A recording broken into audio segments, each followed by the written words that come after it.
इधर ध्यान देंगे, कक्षा 11 में जो हमारा चैप्टर चल रहा है कार्य, ऊर्जा एवं शक्ति, इसमें हमने पढ़ा था कि कार्य क्या होता है और उसके कुछ उदाहरण देखे थे। ठीक है, इसके बाद हमने और क्या पढ़ा था, अभिकेंद्री बल क्या होता है ना। इसी कार्य के टॉपिक को आगे बढ़ाते हैं। तो हमने कार्य किसे कहते हैं, क्या परिभाषा थी उसकी, कि यदि किसी वस्तु पर बल लगाया जाता है तो उस वस्तु में क्या होगा, विस्थापन उत्पन्न, जिसे क्या कहा जाता है, उस वस्तु का कार्य। फॉर्मूला क्या आया था, W बराबर F इंटू एक्स। ये फॉर्मूला होता है कार्य बराबर बल गुणित विस्थापन। मात्रक क्या निकाले थे, जूल। कार्य का ऐसा ही मात्रक क्या है, जूल। और सीजीएस पद्धति में क्या होता है, आर्गो होता है। ठीक है, अब इसी को आगे बढ़ाते हैं टॉपिक को। तो कार्य के 3 प्रकार होते हैं। कितने प्रकार होंगे, 3 प्रकार के कार्य होते हैं। पहला कार्य होता है हमारा धनात्मक कार्य। धनात्मक कार्य, धनात्मक कार्य के लिए क्या होना चाहिए कि जो थीटा का मान है वो कैसा होना चाहिए, 0 से 90 डिग्री के बीच में। थीटा का जो मान है हमारा वो 0 डिग्री से 90 डिग्री से कम होना चाहिए, 90 डिग्री से कम। अर्थात कैसा कोण बनना चाहिए, न्यून कोण, अर्थात न्यून कोण बनना चाहिए। जिस भी कार्य को किया जाएगा, जिस भी कार्य को करने के लिए बल लगाया जाएगा, वहां पे कोण कैसा बनना चाहिए, न्यून कोण बनना चाहिए। ठीक है, अब धनात्मक कार्य हो गया। एक होता है हमारा शून्य कार्य। शून्य कार्य, शून्य कार्य के लिए थीटा का मान कितना होना चाहिए, 90 डिग्री। कितना होना चाहिए, 90 डिग्री। जिस भी प्रकार का कार्य किया जाएगा बल लगाकर, तो वहां पे कोण कैसा बनेगा हमारा, 90 डिग्री। क्यों, क्योंकि फॉर्मूला हमने पढ़ा था W is equal to F into x cos theta. क्या पढ़ा था, कॉस थीटा। और हम जानते हैं कॉस 90 का मान क्या होता है, 0। तो इसकी वैल्यू कैसी हो जाती है, 0। और ये कार्य कैसा कहलाता है, शून्य कार्य। तीसरा प्रकार होता है हमारा ऋणात्मक कार्य। ऋणात्मक कार्य, ऋणात्मक कार्य के लिए थीटा का मान क्या होना चाहिए, 90 डिग्री से 180 डिग्री। कितना होना चाहिए, 180 डिग्री तक होना चाहिए।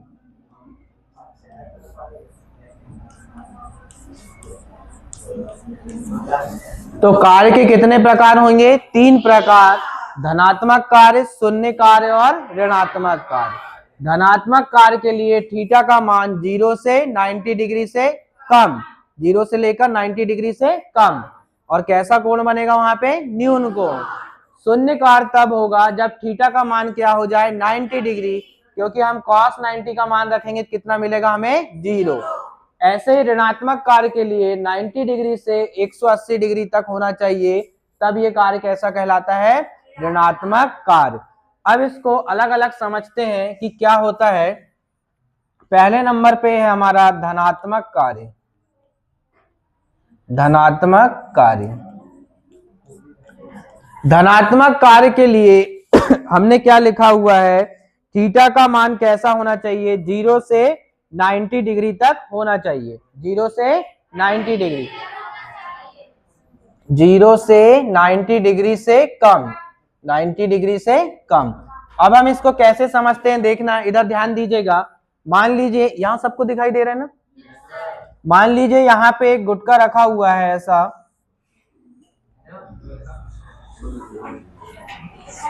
ये एक गुटका रखा हुआ है, ठीक है, और इस पे F बल लगाया जा रहा है। कैसा बल लगाया जा रहा है, F बल।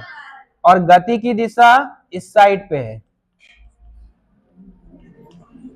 तो हमने क्या देखा, ध्यान से देखना, कि जब इस पे F बल लगाएंगे तो यहां पे जो कोण बनेगा ये 90 डिग्री से कैसा बन रहा है, कम बन रहा है। दिखाई दे रहा है ना, 90 डिग्री से कम ही होगा, क्योंकि 90 डिग्री कैसा होता है बताओ, ये 90 डिग्री है। तो हमने ये वाला कोण देखा, ये कैसा है, 90 डिग्री से कम है, अर्थात कैसा कोण बन रहा है, न्यून कोण। और जिस दिशा में हम बल लगा रहे हैं वस्तु भी उसी दिशा में क्या कर रही है, गति कर रही है। तब ऐसा कार्य क्या कहलाएगा? धनात्मक कार्य। कल हमने एक एग्जाम्पल भी देखा था, कौन सा वाला? घास काटने की मशीन वाला। यहाँ पे देखिए, यदि इस प्रकार से कोई खड़ा है और उसके हाथ में क्या है? घास काटने वाली मशीन।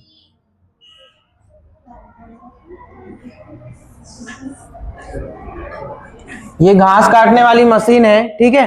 तो हमने देखा कि ये जब इस पे इस तरीके से क्या लगाएगा? बल लगाएगा, तो ये घास काटने की मशीन भी क्या होगी? बल की दिशा में आगे बढ़ते जाएगी, और वहां पे जो घास कटेगा वो क्या हो रहा है? कार्य हो रहा है। और वो कार्य कैसा हो रहा है?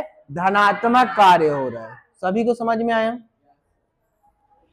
अब देखिए ऋणात्मक कार्य, फिर शून्य कार्य बाद में देखेंगे, ठीक है। पहले ऋणात्मक कार्य देखते हैं। ऋणात्मक कार्य, ऋणात्मक कार्य कैसा होना चाहिए? 90 डिग्री से 180 डिग्री तक। इसका एक एग्जांपल देखते हैं, ठीक है। मान लीजिए ये कोई वस्तु है, ये क्या है? कोई वस्तु है। इस वस्तु को ऊर्ध्वाधर दिशा में फेंका जा रहा है। कहाँ फेंका जा रहा है? ऊर्ध्वाधर दिशा में, ऊपर की ओर फेंका जा रहा है, ठीक है। मतलब कि यहाँ पे बल लगाया जा रहा है। हमारे द्वारा किसी भी वस्तु को ऊपर ऊर्ध्वाधर दिशा में फेंका गया, हमने क्या लगाया? उस पे बल लगाया, बल लगाया। लेकिन अब ये ऊपर तो जा रही है, तो इसमें क्या होगा? गुरुत्वीय बल लगेगा। कौन सा बल लगेगा? और वो बल कहाँ लगेगा? नीचे की ओर, जिसको क्या बोलते हैं? mg। F बराबर क्या हो गया? ये mg। और ये कैसा बल है? गुरुत्वीय बल है, गुरुत्वीय बल। तो हमने देखा कि जब F का मान कैसा हो रहा है? यहाँ पे ऋणात्मक हो रहा है। क्यों हो रहा है? क्योंकि ऊपर की ओर वस्तु को फेंका जा रहा है। वस्तु की गति की दिशा कहाँ है? ऊपर की ओर। लेकिन गुरुत्वीय बल के कारण वो किधर खींचेगी उसको? नीचे की ओर। तब यहाँ पे कार्य कौन सा हो जाएगा? ऋणात्मक कार्य। कौन सा कार्य होगा? ऋणात्मक कार्य। क्योंकि इसकी वैल्यू जब हम रखेंगे तो माइनस क्या रखेंगे? mg। क्या रखेंगे? Minus mg। जब फार्मूला लेंगे W बराबर fx, ये वाला फार्मूला लेंगे, f का मान रखेंगे तो क्या रखना पड़ेगा? Minus mg। तो यहाँ पे ऋणात्मक चिन्ह क्या बताएगा कि जो कार्य हो रहा है वो कैसा हो रहा है? ऋणात्मक कार्य हो रहा है। सभी को समझ में आया ये बात?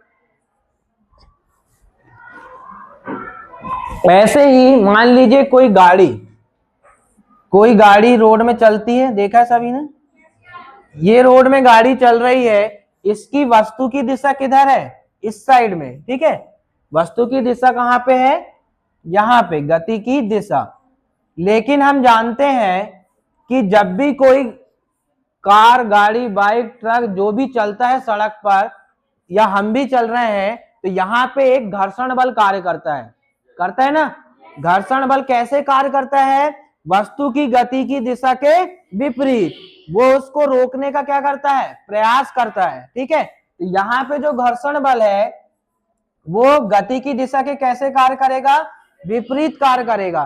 तो यहाँ पे घर्षण बल का मान कैसा हो जाएगा? ऋणात्मक हो जाएगा। कैसा हो जाएगा? ऋणात्मक। तो कार्य भी कैसा मिलेगा हमें? ऋणात्मक कार्य। किसके कारण? इस घर्षण बल के कारण किया गया कार्य कैसा होगा?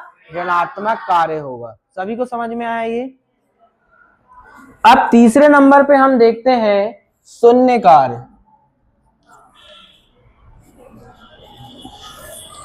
तीसरे नंबर पे हमारा कार्य है शून्य कार्य। शून्य कार्य के लिए क्या होना चाहिए? थीटा का मान कितना होना चाहिए? 90 डिग्री। थीटा का मान क्या रहेगा? 90 डिग्री। इसका सबसे अच्छा उदाहरण है जो हमने कल पढ़ा था, अभिकेंद्री बल। अभिकेंद्री बल कहाँ कार्य करता है बताइए? वस्तु की गति की दिशा के केंद्र की ओर, ठीक है। उसके कुछ एग्जाम्पल क्या देखे थे? एक तो हमने पंखे की गति देखे थे, परमाणु में इलेक्ट्रॉनों जो कक्षा में क्या लगाते हैं? चक्कर लगाते हैं। तो अभिकेंद्री बल कहाँ लगता है? नाभिक की ओर, क्योंकि नाभिक में क्या, नाभिक कहाँ पाया जाता है? केंद्र में पाया जाता है, ठीक है। ऐसे ही सौर मंडल में सूर्य के चारों ओर क्या लगाते हैं? ग्रह गति करते हैं। तो ग्रहों की गति के लिए भी क्या आवश्यक है? अभिकेंद्री बल। उसी का एक एग्जांपल देखते हैं शून्य कार्य के लिए।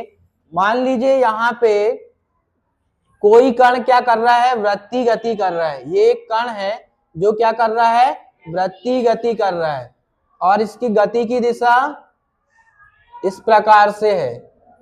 अब यहाँ पे केंद्र की ओर क्या लगेगा, एक बल लगेगा, जिसको क्या बोलेंगे, F बराबर क्या होता है, mv² r।